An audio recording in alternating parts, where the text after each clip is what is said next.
Thank you, everybody, for coming. This is the March 26, 2025 Catholic Action Team CCL meeting. Thank you so much for coming. We're so glad you could take the time to join us tonight.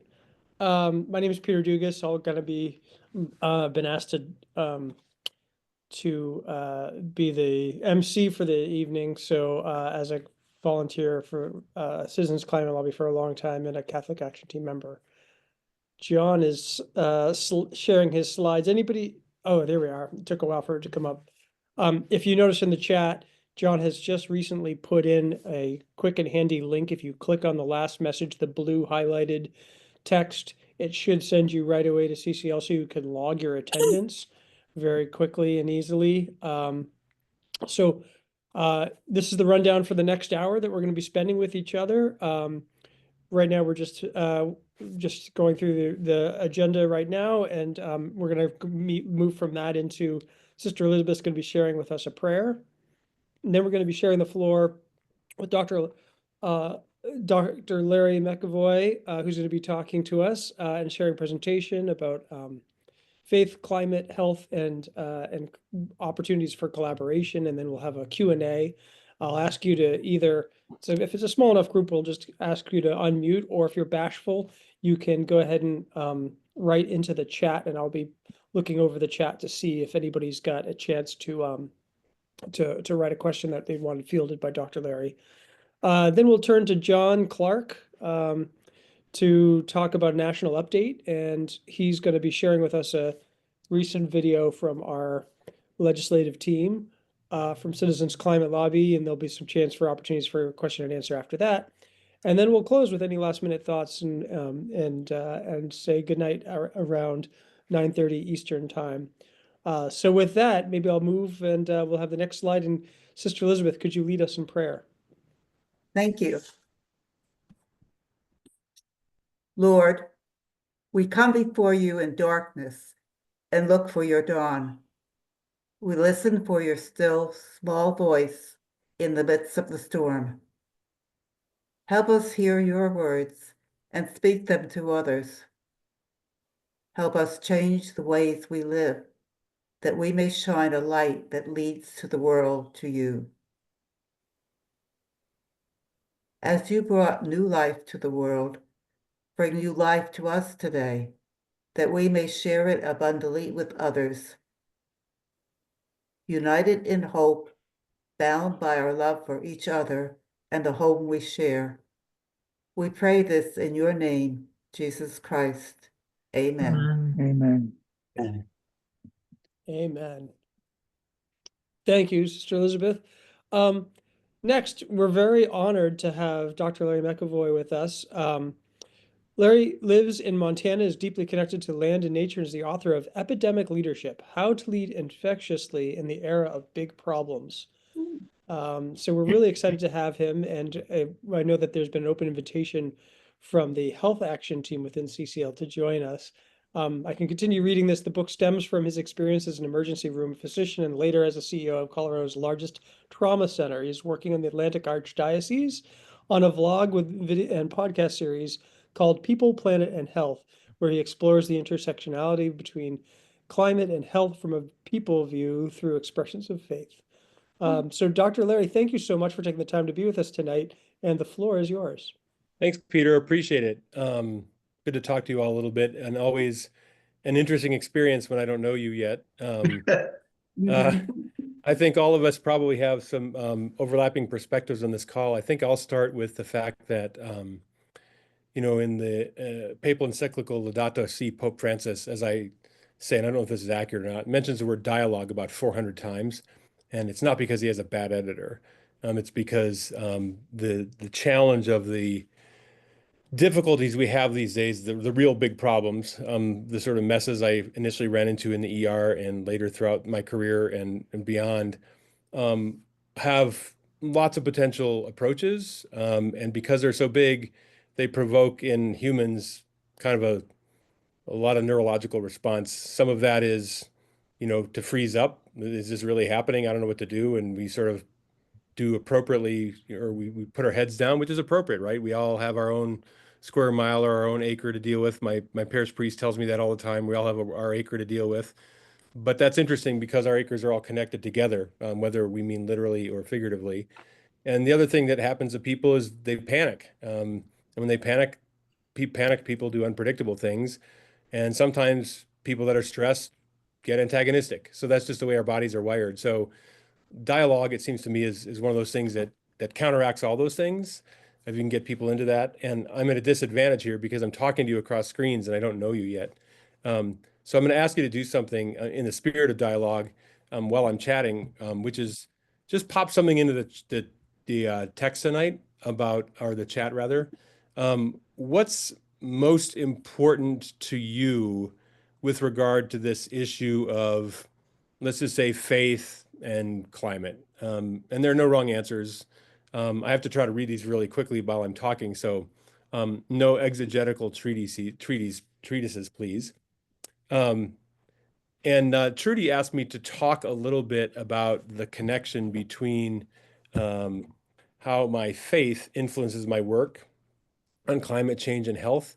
In the spirit of dialogue, which is always a two-way process, I'm going to say a few words about that question, how my faith influences my thoughts and actions and hopes and dreams on climate change and on health. And I'm also going to talk about how health and what's going on in our environment, one of which issues is climate change itself, have actually influenced my faith. And I'll probably start there. When I was growing up, probably like many of you, this whole situation we find ourselves in now has been going on for many years as we've had more and more data, more and more science, more and more information.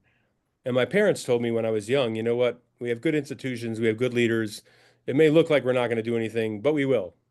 Which roughly parallels whoever the person was, and I can't remember who it is right now, says about Americans that we always do the right thing. We exhaust every other option and we do the right thing. So I kind of grew up thinking we would tackle these things, and I found my faith, like many of you do, to be very helpful in that regard. That sometimes things are difficult, but with a little connection to your faith community or your professional community or both, some introspection, some reflection, some prayer, some thinking, some learning from the past, some looking at the present, etc.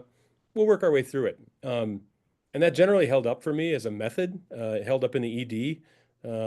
I had a chance to see a lot of people in a lot of states of distress, whether it was just boredom because they'd been waiting too long in the waiting room or actually afraid that they were going to die. And I started to realize that probably the most important thing during these situations is, can you actually connect? And so some of the things that I started doing in my job were certainly grounded in science. I mean, medicine is a technical craft, and it takes us years to get good at it. And when we think we're good at it, we're just really learning. But I started realizing that everything that was making sense to me was coming to me from what I understood about biology. And I don't know how many of you on the phone or on the call are biologically inclined. I know there are a couple physicians on the call. The more you understand about the human body, the more miraculous and amazing it is. And when it's healthy, it's what this previously young ER doctor used to call hard to hurt. It can take a lot of blows, it can take a lot of insult, and it can not be immune to that, but it can work its way through it. And I was really interested, how do you replicate that capability, not just at the personal level, but at the team level, an organizational level, the societal level. So I started looking more and more as I was just going through my job. Let's forget faith for a second. That beyond the body, which is miraculous enough, biology itself is the miracle of all miracles. I mean, if you think about it, just the fact that we're all here is a miracle so often repeated that we usually don't think about it too much. But mom and dad got together once in a meeting we don't really like to remember or talk about, and in a replicable process created two unique gene combinations that fused together to become us. And here's a really fun thing about that. We went from one cell to 340 trillion cells in 39 weeks. We became something that was definitely replicable because the chance of me or you turning into a chicken or a hippopotamus was zero. You can run it billions of times. There are 8 billion of us plus on the planet. We never turn into a chicken or a hippopotamus, and hippopotamuses don't turn to us on the way. So the process of biology is unbelievably reliable, and the chance of any one of us coming out exactly like any other was also zero. So I started looking around in these sort of big problems that I had in my life, and they weren't as big as the big problems we all share. And I started thinking, how would biology address this? What underlying principles would be there? And I started finding out that really the same principles were there in my faith life. This idea of things moving in both directions, this idea of relatedness, this idea that community and mutual bidirectional relationship has a certain staying power throughout the living world, throughout time, as a staying power in our faith, as a staying power in biology. And it can govern or operate at the one-on-one level, one person talking to another, a nurse working with a doctor, a mother with a child, et cetera, et cetera, et cetera. Or it can operate at the level of community to community. So as I think about what we have going on today, I like to think about flywheels of change or stability or resistance. This is just my own thing. Those 5 flywheels to me are in no particular order: government, commerce, education, geographic communities where people live, and faith communities. And the 2 that I trust the most are geographic communities and faith communities for the following reasons. We're not always right in our communities. Communities can be angry mobs. We can be stupid. We can be harmful, and we see that throughout history. We see it in the present. We will see it in the future. But if you can get people into dialogue around the most important issues in their relationships, those things have a chance of gaining collective wisdom. They have a chance of being insightful from the individual to the group and from the group back to the individuals. And they have the ability to stay anchored in things that are really, really important. Because we all care about our homes, we care about our neighborhoods, we care about where we live. We sometimes forget that other people care that way about where they live, where we're not. And then from a faith perspective, again, faith communities can make stupid decisions. Catholicism has made numerous stupid decisions over time. Just ask Galileo about that, or the Spanish Inquisition. So faith communities aren't infallible, but they do sit on a mooring of what is morally good and connective as a community intrinsically, and what connects us as individuals in a community to what is sacred, however we define it. So as I started thinking about these, big issues, I mean, climate's a big thing to change. Environmental degradation's a big thing to change.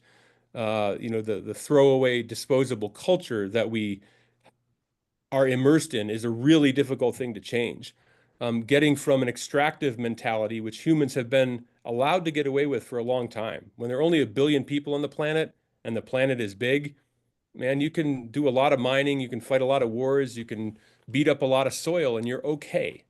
And now, what Pope Francis has said, and so many other scientists and policy people and visionaries have said, is the math has changed now, right? So the moral imperative is no different to be individuals or small communities or faith communities or societies living in right relationship, practically and transactionally in any way that's sustainable, and morally and spiritually in a plane above and below that. That's not any different. But what is different is the math. So I guess what I learned from the body is if the body can go from 1 cell to 340 trillion cells, consider that math. It makes Silicon Valley look like pedestrian bureaucracy, right? It makes all these Bitcoin geniuses look like they don't really know what they're doing. And that may be some truth to that sometimes when we watch what's going on these days. So to me, what I sort of have started thinking about as I'm an ER doctor who started his career anchored in damage, because that's what the job is. We preside over damage. And at first we think we can fix it. We study for years, we learn all about medicines and procedures and data sets and studies and technique. And it's a long, long process. And like I said, when you're done, you're just starting. And what I realized pretty quickly was all the technical skills in the world, all the transactional capability, all the, right knowledge doesn't make the difference when you're trying to create health that relationships do. I also figured out, and I get no genius points for any of this, by the way, that health comes in layers. I mean, you can go to church on Sunday and people will talk about spiritual health. You can go to your doctor and they'll wonder what your blood pressure is, your cholesterol is. But health is really a series of layered textures: spiritual health, emotional health, clinical health, biomedical health, physical health, cultural health, environmental health. And maybe like some of you on the call, maybe not. I was actually raised probably more outside. I grew up in a two-bedroom log cabin, 4 kids in one room. There wasn't a lot of room inside. And the outside was where we went, except when we were eating or doing our homework.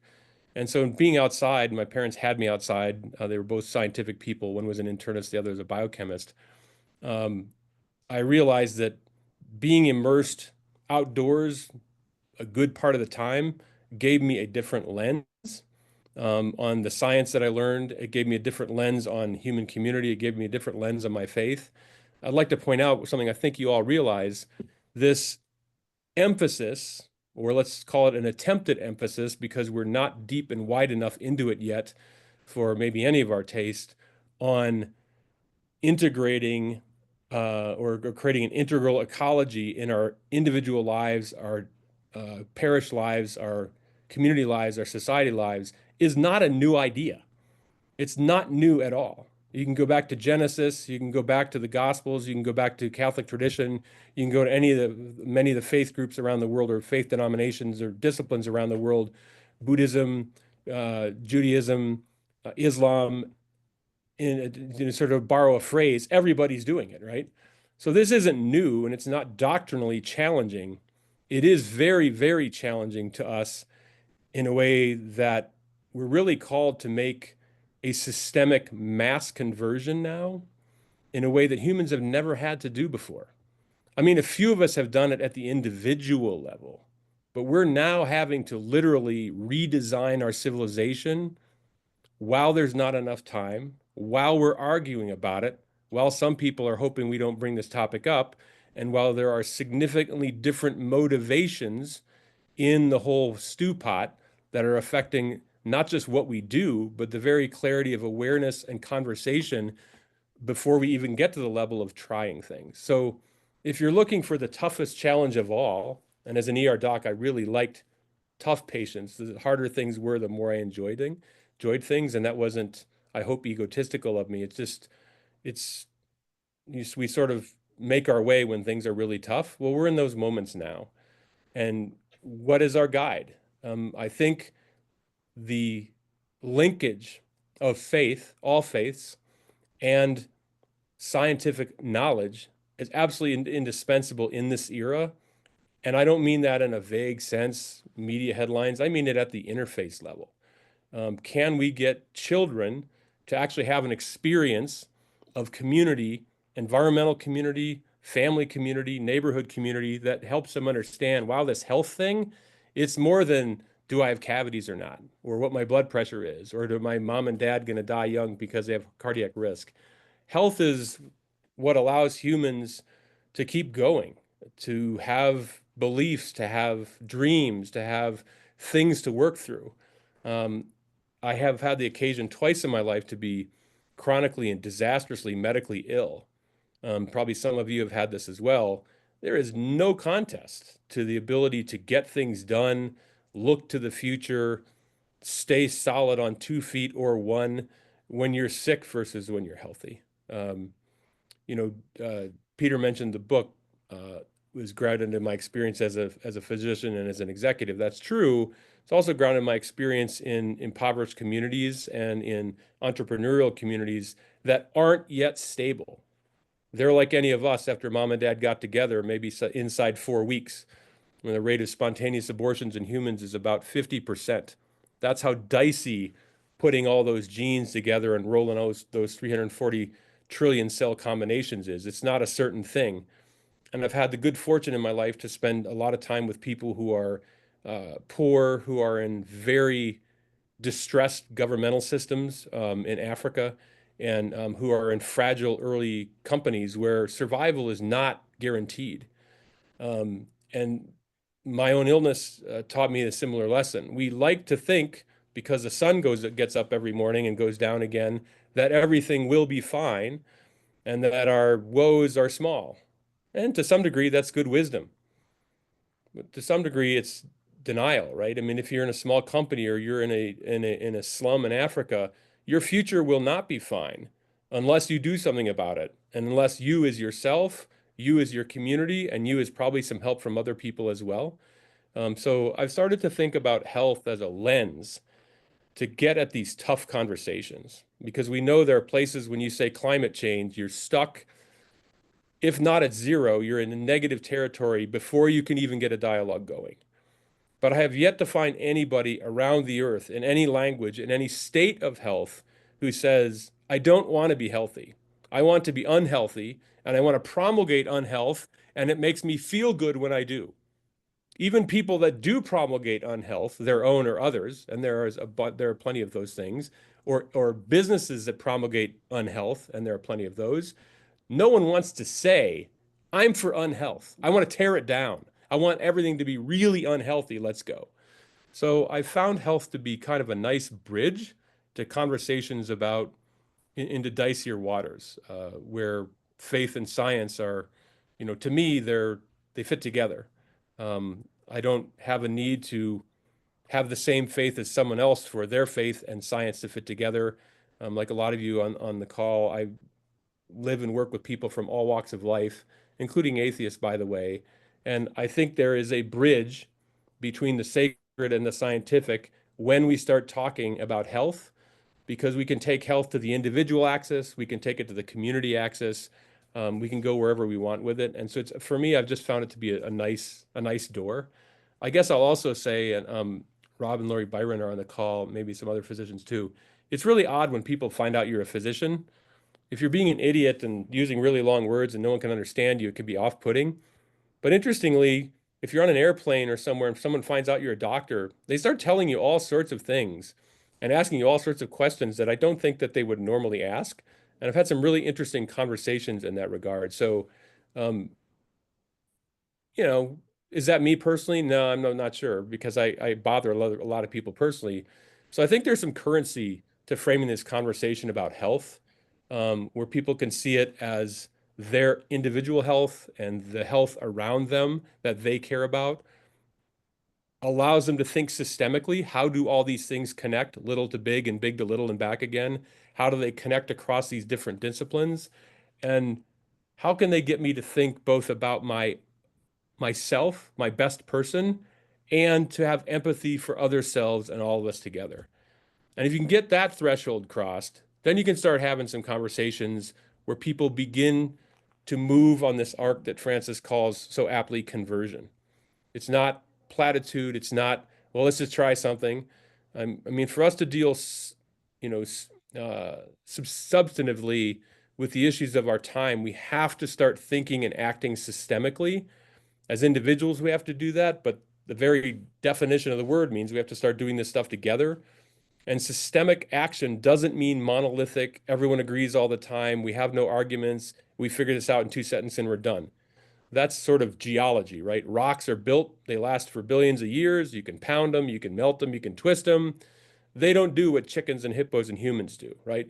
Biology arcs across time in something that's unbelievably stable, unbelievably adaptive, always to changing conditions, and doesn't lose its identity on one hand, and it doesn't go freaking out when things change on the other. And that's really what we need right now, and we need a method to get to it. So thanks for having me. I'd much rather answer some questions and hear what you guys' thoughts are. I guess my little tidbit for everybody tonight after all that is health does come in layers. If you understand health, you have to become a systemic thinker, and health is probably a doorway to some of these conversations where curiosity and empathy can get us a long way and get us into a dialogue and get people off what they currently think into maybe what works best for all of us, and how do we start having that conversation. Peter, I have no idea if I'm over time or under time. I was just going to say, bravo. I don't think that there's, we're pretty flexible about this. So I'm going to not tell you what's going on, but leave some time for Q&A. And I see Roger's hand up, but if you are bashful, please put your questions in the chat and I can read them out loud. But Roger, go ahead and unmute and we can get started. Thanks for your talk. One thing that really struck me and resonated with me was you mentioned a different lens from growing up in nature. And, I have somewhat of the same experience where I spent most of my time as a kid in the woods and so forth. And the thought that and I guess you kind of answered it, but I just wanted to, I guess, maybe emphasize what you said. But today's disconnect with like caring for creation, to me, seems that partly stems from, I was thinking about youth, but actually this is not just youth. This is adults as well. Because I live in an area near Houston. It's kind of a, it's an above average income levels, et cetera. There's really not a lot of people with problems here per se, but it's from having no connection with nature anymore. You can go that further with that. No real connection with poverty. Having most people that I know never have been to a third world country and just seen, the abject poverty. And all the other thing, just many other things, like just because, or war, kids these days, or even adults, once again, they see war in terms of what's on the news and completely disconnected from that. Yeah. So, and I just wanted to say kudos to, that really prompted something, my thinking for you bringing that up, because I think there's a real issue there with connecting with what the Pope's trying to get us to do.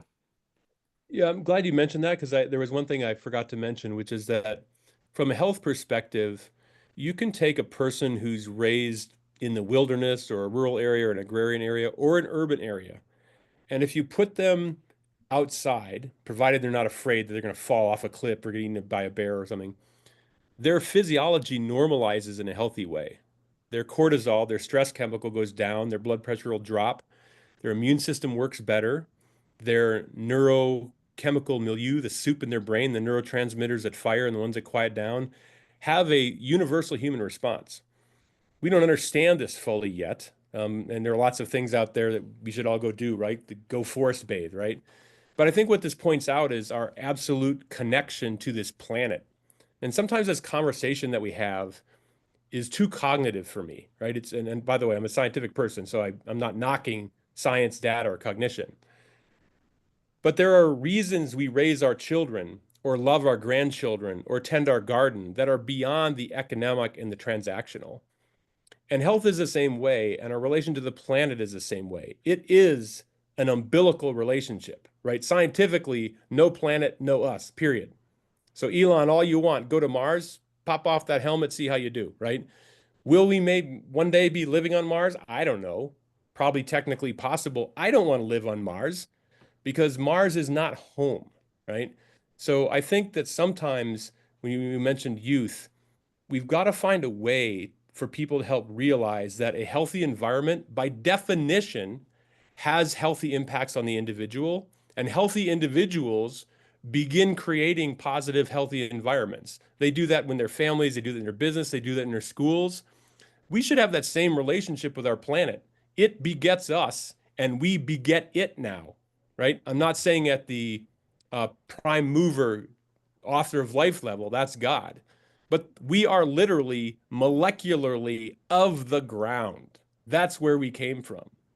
And now our influence, as big and powerful as we are, as massive as we are technologically in numbers, by definition, just thermodynamics has an influence in the ground. And I don't think that becomes accessible to people unless they have an emotional, relational experience. So one of the most enjoyable things I do, my wife and I have a piece of land west of Billings that needed resuscitation when we bought it, such as it is, if you can buy land, own land, 30 years ago.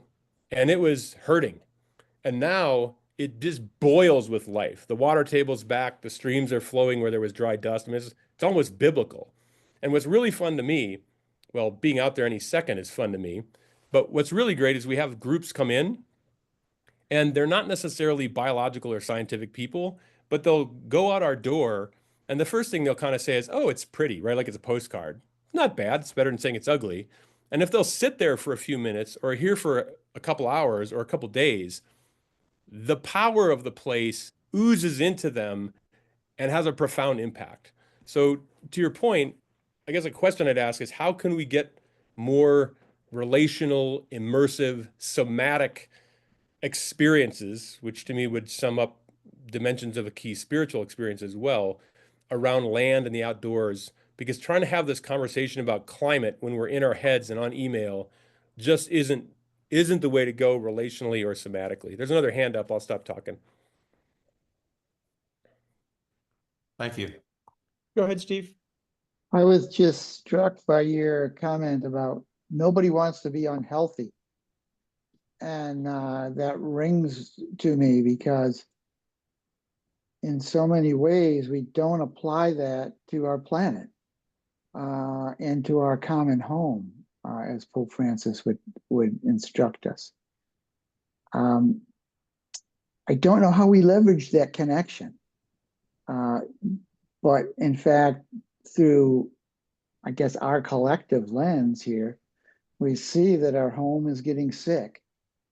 And yet some people either don't see it or just choose the comfort of disposable society to allow it to continue.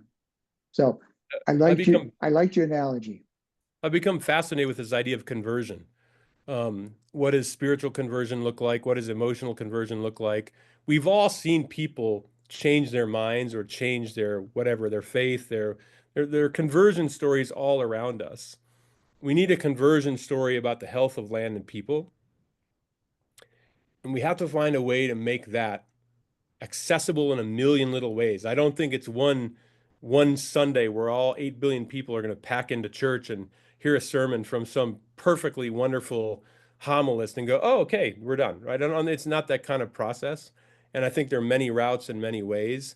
But I started getting really interested in how do we help people undergo a participatory experiential conversion about the relationship of their health to other people's health, to planetary health, because it's all a spectrum. But talking about it, I don't think is as good as a conversional moment or 100 of those moments. I don't know, Dan, am I choosing people or is Peter? I've lost track whether I'm moderating or just firing it off. You're doing great.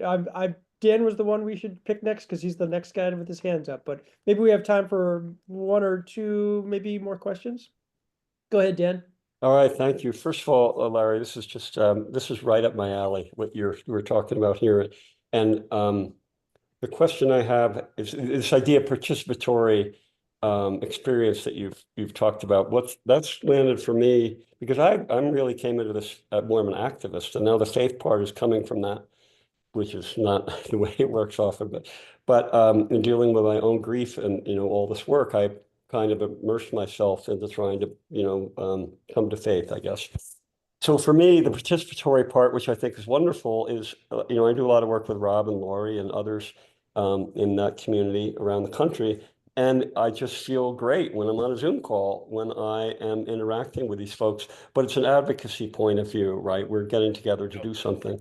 And my understanding more and more from the Buddhist and the Christian studies that I've done is, my feeling is the leaders of those faith traditions and others that's what they're calling us to do. We're called to action. And so it's participatory in that sense. And as I wrote in the note, I feel for the first time in my life, really kind of a sense of faith.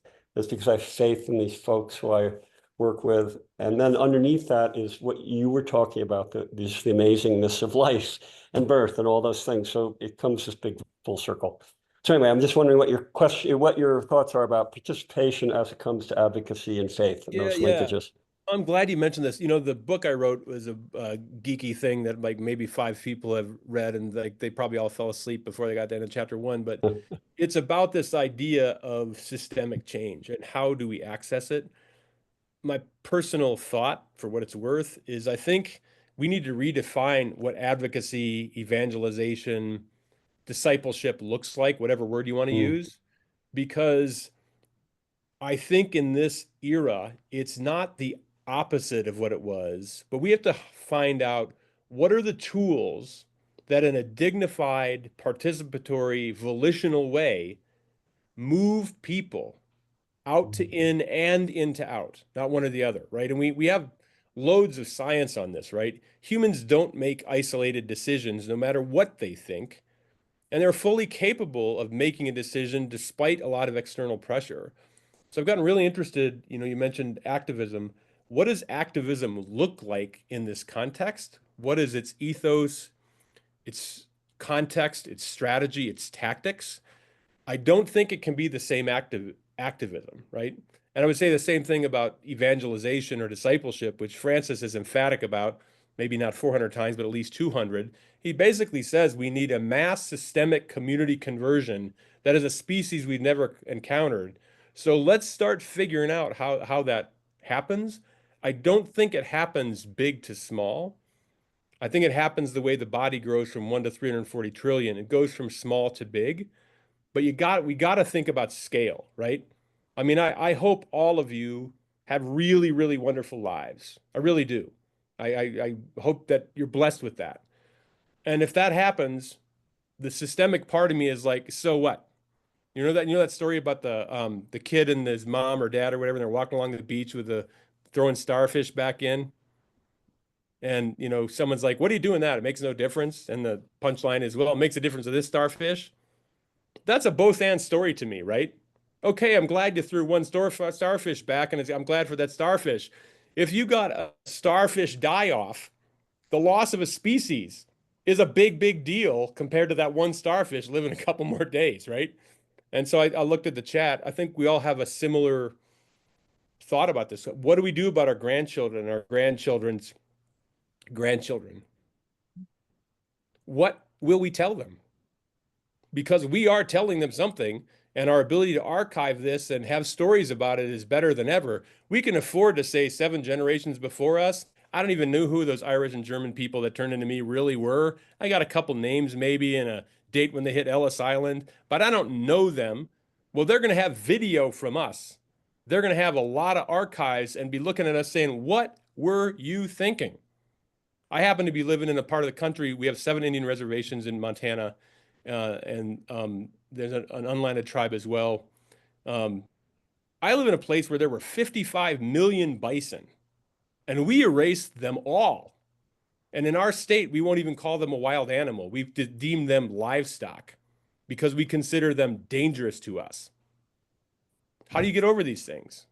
I think we gotta redefine activism. We have time for one more question before we have to move on, but just in case anyone didn't see it, I put the link to the podcast if you wanted to hear more of Dr. McAvoy's thoughts on this. But Julia, could you unmute and ask the last question before we move on? I wish we had more time for this discussion, but one last question, please. Sure. Thank you for taking my question. And thank you for your wonderful presentation, Larry. Really, really appreciate it. I'm a member of the Laudato Si movement, the New Hampshire chapter with Mary Beth Raven, who's also on this call. And this is something that we talk about a lot, needless to say. So it's always wonderful to be with kindred spirits from all over the country. The question I have is, and I'll give you my background real quick. Biologist, environmental educator that worked for the university in a secular way for many years, my career. And I have to say that to your point about the sort of the eco-spirituality of things, if you've ever been on a national park interpretive tour, or you've been, with some other folks that are out talking about things in the natural world, invariably people are touching their hearts. That happens, and it's in a secular way. It just happens. And there is this sort of amazing thing, and you alluded to it, and I can't remember where you said, because obviously I can't remember sequences after three sentences, but Larry, you mentioned some element of that piece. There's sort of a spiritual, magical thing. Those aren't your words, those are mine. But so my thinking is, and as an environmental educator, we've been pushing a peanut up a hill with our nose on this for years and years and years. And what I guess the question is, here we are, kindred spirits. Have you considered working with environmental educators through an organization like, for example, the North American Association for Environmental Education? They actually have a spirituality affinity group. And I've been knocking this around for a long time. And there's always so much to do when we're just trying to establish ourselves as a Laudato Si circle or group or whatever, wherever we're at. And that's a lot of work unto itself. But my thought is, you know, if we each in our parishes or communities had some linkages to environmental educators, that would help to magnify the efforts. We don't all have to be the science folks, but if we had the environmental and educators with us, that could magnify our efforts so that we're blending the spirituality, whether we're doing it through a you know, Stations of the Cross for creation, or a Mass for creation, or a Eucharistic adoration for creation, those things that Catholics will understand, that hook. And then if we could team up with those folks that are doing this as their career work, I think it would be, that could be brought into the parish. It just seems to me as though there might be a linkage. And now you're talking about the health component, because you're right, that's another hook. What do people understand? They understand when they're talking about, you know, compressor stations giving off all this stuff that causes kids to have nosebleeds and asthma and yada yada.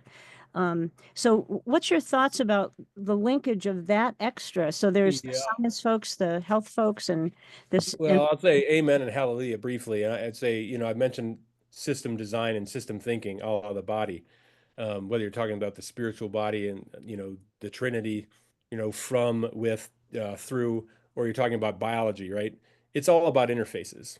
And so if we're going to think about how to design this challenge, interfaces are places where disparate elements come together in an exchange. That's like sort of my thermodynamic definition. Humans, that's relationships.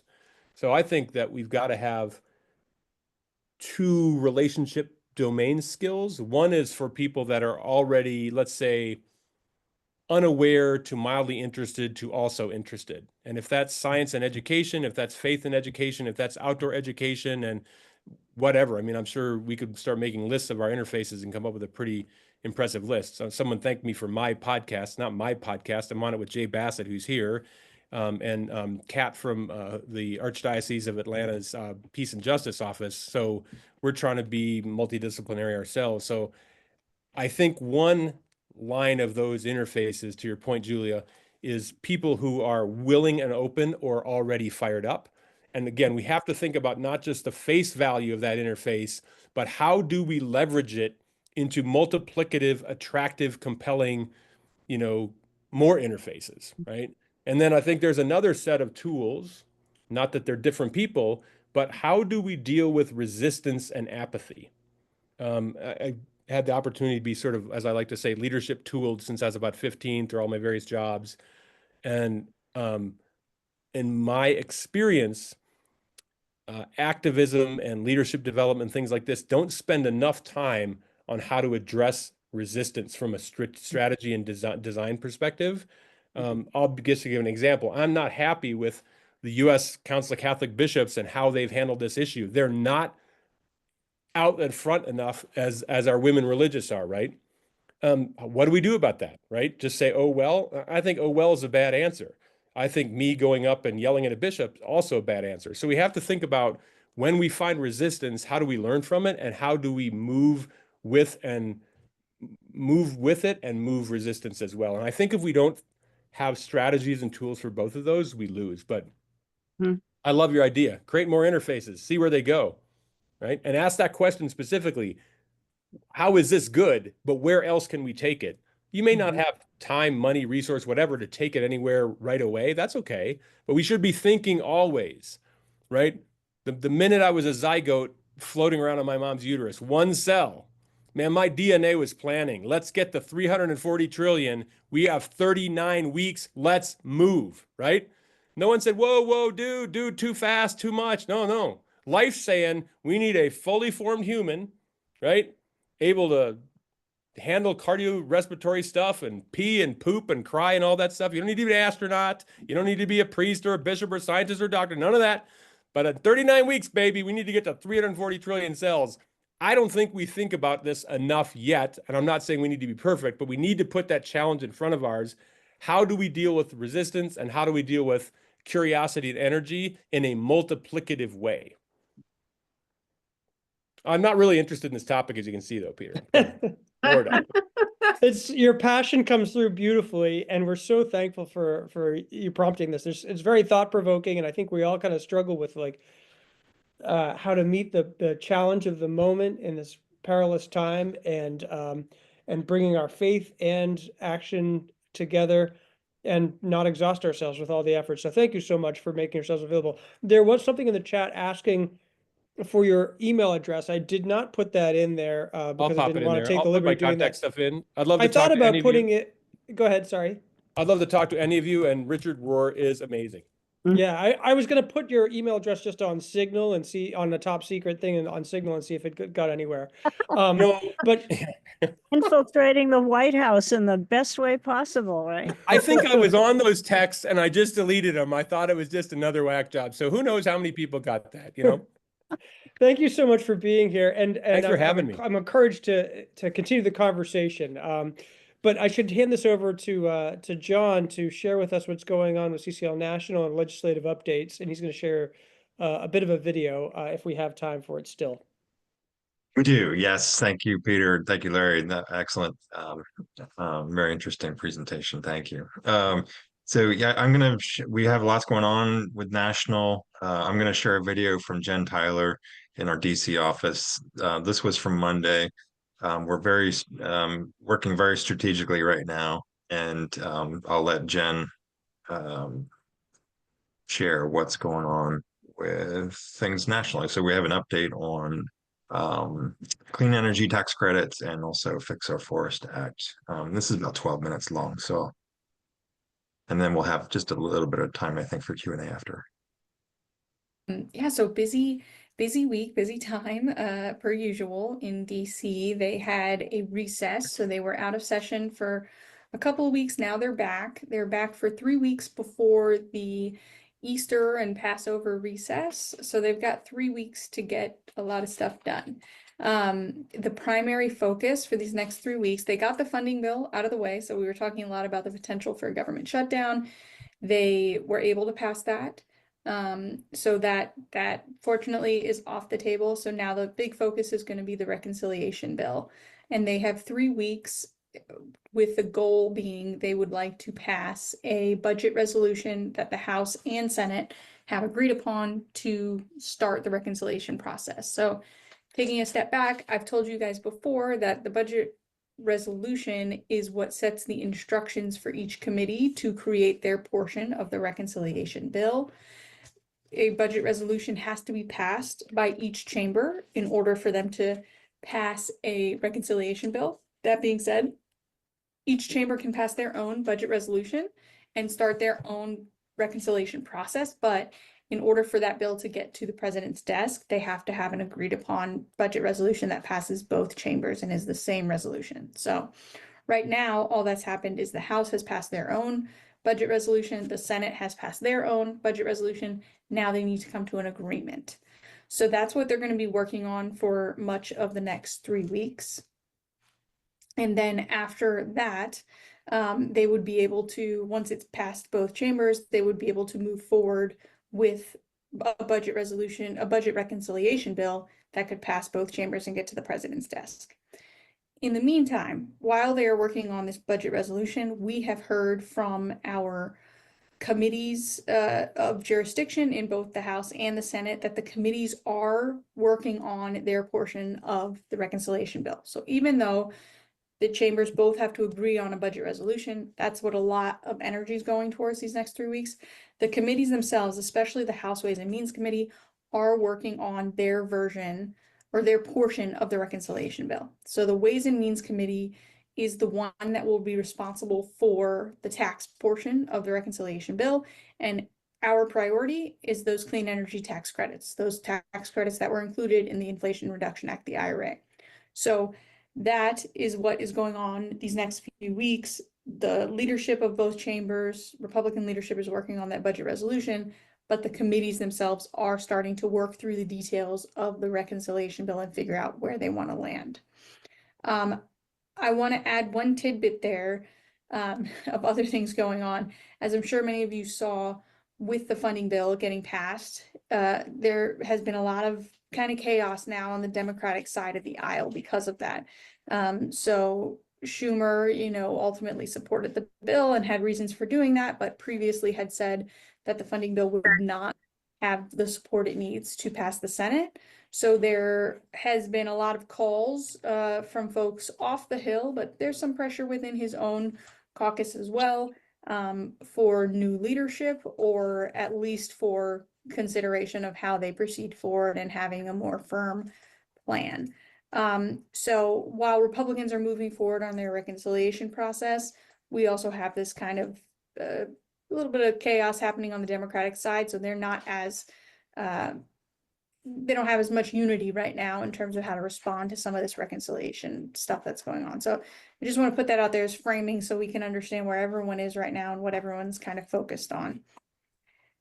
I'm going to dive deep into the clean energy tax credits, but the last thing that happened over the past few weeks that was exciting for us was there was a hearing on the Fix Our Forests Act in the Senate. As you guys know, we supported the Fix Our Forests Act in the House, and it passed the House. And then we lobbied on it as a part of our conservative conference lobby day in the Senate. And very shortly after, there was a hearing in the Senate on the bill. It received some good support. There were still some of those concerns, the same concerns that we've heard on the House side as well, about some of the provisions that could impact NEPA and some of these other kind of bedrock environmental procedures. So there's still some concerns popping up. So there's definitely still a need to keep building that support for the legislation. We will let you all know as soon as we think it's appropriate for us to mobilize on it. There might be a companion bill introduced in the Senate with some tweaks and changes to address some of those concerns. So we are staying fully apprised and working with the champions now in the Senate and in the House on the bill to figure out where everything's going. But as soon as we've got some action and some updates for you guys, we will let you know. But it's exciting. At least it's got that momentum. It had a hearing in the Senate, which is the first start of that process. So that's great. All right, so diving deeper into the clean energy tax credits. I want to talk a bit more about how we're approaching this, because this is going to be, it has been and will continue to be our primary focus until this reconciliation process, I was going to say debacle, but process gets worked through. So right now, we've started our kind of general messaging to the Hill. We started that mobilization where everyone's reaching out to their office and saying, we support these tax credits, really top line messaging, just letting every Republican know, hey, this is where we stand. We support the full suite of these tax credits. They're important. And the messaging on that mobilization and the messaging that will carry through to everything we do on these tax credits is going to be economy, jobs, investments, taxpayer dollars. It's going to be all economic messaging. We are a climate organization. The Hill is very well aware of that, but that's not the message that resonates. So for that broad mobilization and everything else we're doing on these tax credits, we are just focused on the economic benefits of these clean energy tax credits and trying to sell that to Republican members. We have started, so we started that general mobilization. Now we are doing a targeted Ways and Means lobby event. So some of you who have members who are on the House Ways and Means Committee have already heard from us. Or if your member is on the Ways and Means Committee, you definitely have heard from us because you've started setting up these meetings. But we heard from Republicans and Democrats on the Hill who would like these clean energy tax credits preserved. And they said, now is the time to act on the committee. So as I said, even though they're still working on a budget resolution, we've heard that Ways and Means is starting to work through the details of their specific portion. So these next few weeks are going to be critical for us to get that message in there to these Ways and Means members. So liaisons of those members have started setting up meetings with them and organizing those meetings. We've created one-pagers for them. So there's going to be a targeted lobby meeting for each of these House Ways and Means members. And I say each, but truly it's not every member on the committee. As we're going through and we're figuring out who do we want to target on this, one, we know it's members of the Ways and Means Committee. That's who's writing this portion of the bill. But beneath that, we wanted to figure out which of these members of Congress is, one, open to what we say. So if someone's already said, I want to repeal the full suite of clean energy tax credits, you know, we're not going to make a lot of headway with them. So some of the far right members, we took off our list. And then we looked at which offices do we have a good relationship with. And I don't just mean a relationship like we've met with them before. I mean a relationship where our liaison, the chapter, has really had some good back and forth conversation with the office. And the office sees us as not just a climate organization grouped in with all the other climate organizations, but they see us as a truly nonpartisan or bipartisan, science-based organization that they can trust and rely on. Because there's a lot of sensitivity to this. So we've gotten some questions about why target this member or the other. This is a really tricky issue. We don't want to do anything that's going to harm this effort. So we're carefully selecting the members that are going to be open to what we say, are not going to think, oh, all of a sudden the far left, climate org is coming in and telling us to keep these. Well, now we definitely want to get rid of them, right? We want to make sure they're hearing our message for exactly what it is, and they know who we are, and they're not looping us in with other groups that might immediately turn them off to the issue. So that's why we've been very selective. So we've started that process of that Ways and Means lobby event, and beyond that, so that's what's happening currently. Additionally, there will be a time in the next few weeks probably where we will ask the rest of you to go ahead and do outreach to House members of Congress. If you're a liaison to a House Republican member, I should say. So if we have not lobbied your House Republican member in either the conservative lobby day or this targeted Ways and Means lobby day, then in the next few weeks, we will send out an email with a template and let you know now is the time to start doing this outreach to your member. We want to make sure we're first targeting this Ways and Means Committee because that's who's drafting this text. But then once we see that the Ways and Means Committee is either already has their text drafted or they're hitting a snag or something, and it's the right moment to get in with the rest of the conference, we're going to go ahead and let you know that. And timing is very flexible. So it could be the end of this week. It could be in 2-3 weeks. We'll see. We want to hit that moment correctly. And we'll talk more in a minute, but these next, the next week, the next couple of weeks, really what I'd like you all to focus on, if you have a House Republican member of Congress, is figuring out what is that message that you can deliver to your member on these clean energy tax credits. And also thinking through, are you the right messenger for that member of Congress? We'll talk more about that.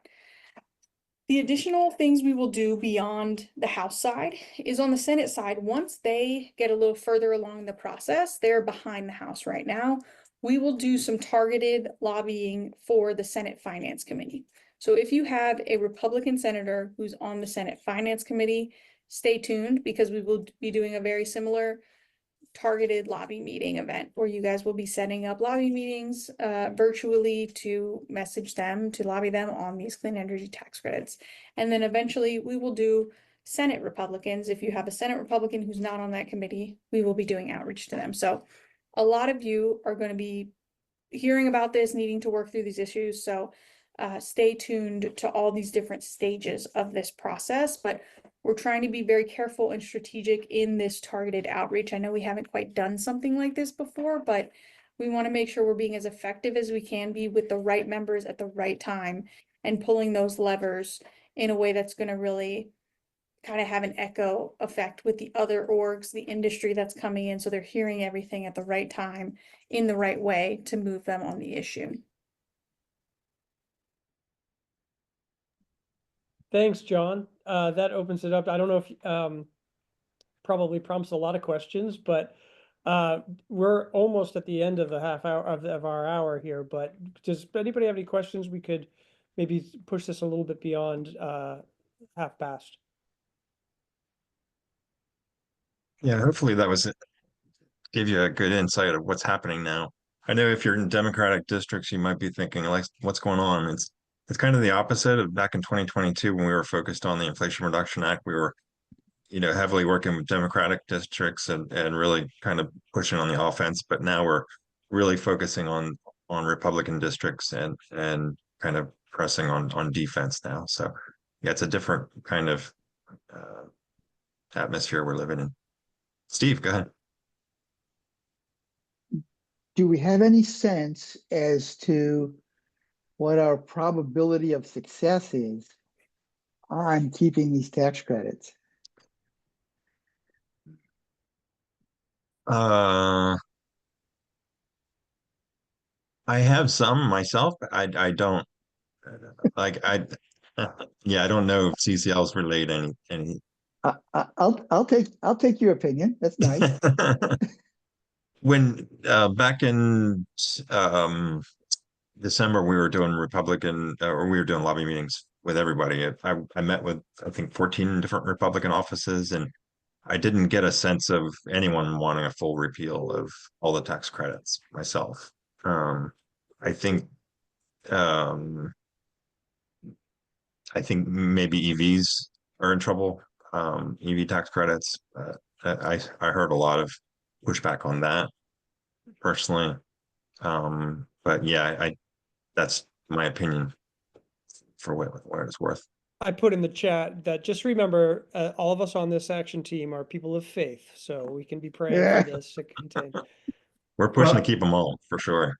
Well, John, one thing, just I call a little bit of good Georgia news, right? Buddy Carter joined the caucus to, of Republicans that signed the letter. And, he's about as MAGA as they come. But there's the value of that in Georgia economically, that he knows he can't survive in Southeast Georgia without it, with all the new manufacturing that went in place. So I think that's a good sign. Yeah, that is a good sign. And I mean, there's a lot of investment. If you look at our database, there's a lot of investment in a lot of Republican districts. I think 80% of the investment money went to Republican districts. And that's going to be tough for a lot of representatives to turn away that money coming into their districts. Again, From the that's my Catholic point of view, the IRA really gave us hope that we could get in there and get some money for putting solar collectors on the churches and redoing boilers and things like that. And it was just getting into the states so that we could act on it. And now it's dicey a little bit, but there's been a lot of energy put into, at least in my world, of getting priests and parish councils and stuff saying, "Oh, here's some money to help balance the economics of putting those solar collectors up." There is some good news though, because like there was a letter, what was it, about a week and a half ago, 22 Republicans signed on to support the I think they were all in the House, but they supported, retaining many of the tax credits. And there's a really good, if I can find it, I'll put it in the chat, but there's a really good Grist article that if you put in your address and a radius around your home, and which I did, and I'm outside of Houston, the 30-mile radius around my home, there's $5.7 billion worth of this. It's not just it's the bipartisan infrastructure law, as well as the IRA. Of those are potential projects just in the Houston area within I did it 30 because it's driving distance, right, from my home. So I put a letter together to my congressman and said, hey, you need to look at this, because if we eliminate all this stuff, there's quite a few of these that are going to go away, right? And that's jobs, and that's, all kinds of things. But anyway, so I think there is some hope. And the question is whether they're going to all go lockstep with what Trump wants to do, but many of them recognize the importance of holding on to them. And I think Steve, and I put that link to the Grist article in the chat there for you, Roger. I think Steve makes a good point as we gather letters to our representatives on preserving these tax credits. I think we can get stories from churches, why this is important, and deliver them to our reps. Why they care about these clean energy tax credits. And just John, just one clarification, just so we know, there's a difference between the tax credits and the rebates. The rebates is money to the states.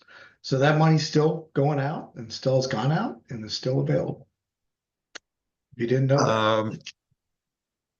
There was a freeze there, but I think it's unfrozen. So they're moving forward. I know Georgia is for sure. Southeast. Yeah, Pennsylvania is too. And Right. Pennsylvania, I know they sued to get that funding flowing again, and it opened it back up. So yeah. And the other funding that is wide open right now, which is interesting, you don't hear talked about, is the Solar for All funding, because many of the recipients are states, and I just think that there's a little bit of leeriness about taking money from states is kind of what I'm feeling right now. So anyway, I think that's a positive sign that there seems to be at least some recognitions that money distributed to the states maybe ought to stay there. So I think that's a positive sign as well. Yeah. Good. Thanks, Jay. We should wrap Yeah, so up. keep, Oh, I'm sorry. Go ahead. Go ahead, John. I was going to say, just keep collecting those letters, keep making the phone calls. Our link is in the chat, using the calling tool. So keep, if you're in Republican districts, keep making those phone calls. I know there's a lot of other organizations working on it, the same thing. So thank you all for your great work. Thank you, John, for that update. And it makes me feel good knowing that there's great, smart people working on this. And it also makes me very appreciative of the foresight of the architects of not only the Inflation Reduction Act, but the bipartisan infrastructure law, the CHIPS Act, all these other record-breaking allocations of money, that they were smart enough to make sure that 85% of that money was rolled out into districts that would be controlled by Republicans. So we will be called on in the future to do this. But any closing thoughts? I know that perhaps, John, you could just share your screen. We can bring the date for the next. We're so glad everybody could be here. The next planning meeting is 1 p.m. Eastern time on Tuesday, April 22nd.